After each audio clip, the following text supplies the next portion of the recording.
প্রথমত হচ্ছে পরীক্ষা কেমন হলো?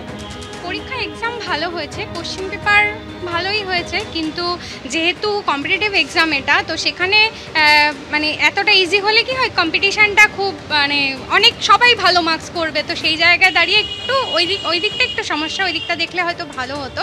আর এছাড়াও আমরা তো ফ্রেশ ক্যান্ডিডেট 2016 ছাড়ে যারা ছিলেন আর কি, তো তাদের যেহেতু আবার ওইদিকে 10 মার্কস তারা এক্সট্রা পাবেন, যেটা আমরা পাবো না।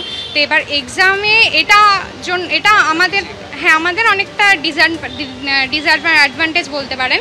তো এমনি কোশ্চেন পেপার খারাপ হয়নি, আর এবছর তো এই কার্বন কপিটা নতুন দিয়েছে, যেটা ছিল না। দর্শকদের জানাই, এবছর এই যে কার্বন কপি অর্থাৎ ওএমআর সিটের যে পরীক্ষার্থী আমার সঙ্গে রয়েছেন, সেই পরীক্ষার্থী তার নাম দিয়ে ফিল আপ করা যে ওএমআর সিট, সেই ওএমআর সিটে তিনি কোন নাম্বারে প্রশ্নপত্রে কোন জায়গায় টিক মেরেছেন তার একটা কপি তিনি বাড়িতে নিয়ে যেতে পারছেন, কার্বন কপি।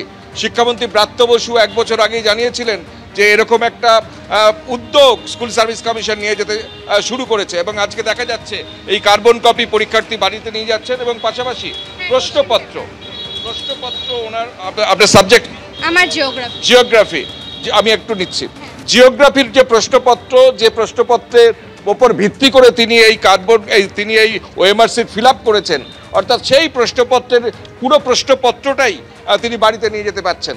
এটা একটা স্বচ্ছতার তাগিদে স্কুল সার্ভিস কমিশন এরকম করেছে এবার, যে একদম ওএমআর সিটের কার্বন কপি বাড়িতে নিয়ে যেতে পারবে এবং পাশাপাশি প্রশ্নপত্র বাড়িতে নিয়ে যেতে পারবেন।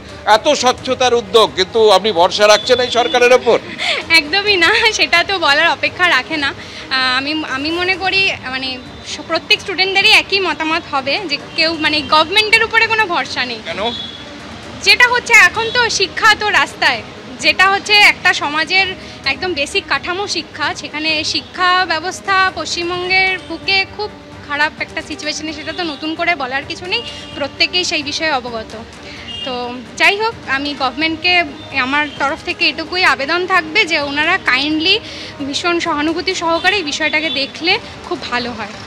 অর্থাৎ একজন পরীক্ষার্থীর মন্তব্য যদি একটা প্রতীকী ধরি, তাহলে একটা স্পষ্ট উত্তর উঠে আসছে সুব্রজিৎ, যে সরকারের ওপর তারা ভরসা রাখতে পারছেন না, তার কারণ হচ্ছে এই ট্র্যাক রেকর্ড, তাই কি? হ্যাঁ, একদমই তাই, একদমই তাই। মানে এত দুর্নীতি। প্রাক্তন শিক্ষামন্ত্রী জেলে, আপনাদের যে পরীক্ষা নিচ্ছেন সেই কমিশনের চেয়ারম্যান, প্রাক্তন চেয়ারম্যান জেলে, পর্ষদ সভাপতি যিনি নিয়োগপত্র দেন তিনি জেলে। সেটা তো অবশ্যই। তো এবার যে কজন মানে যারা রয়েছেন, এবার দুর্নীতি সম্পর্কে তো নতুন করে কিছু বলার নেই, সবাই সবটা জানে। তাই এবার আমি একটা কথাই বলবো, মানে অ্যাটলিস্ট এইবারটা যেন একটু স্বচ্ছভাবে হয়, যারাই পাক অ্যাটলিস্ট স্বচ্ছভাবে হলে অন্তত মানে প্রকৃত মেধার অনুযায়ী, যোগ্যতা অনুযায়ী চাকরি পেলে সবাই সেটাই ভালো হবে। এই দাবিটা তো সকলেরই, যে প্রকৃত মেধা যাদের আছে তারাই তো চাকরি পাবে, এবং সেটাই তো হওয়া উচিত।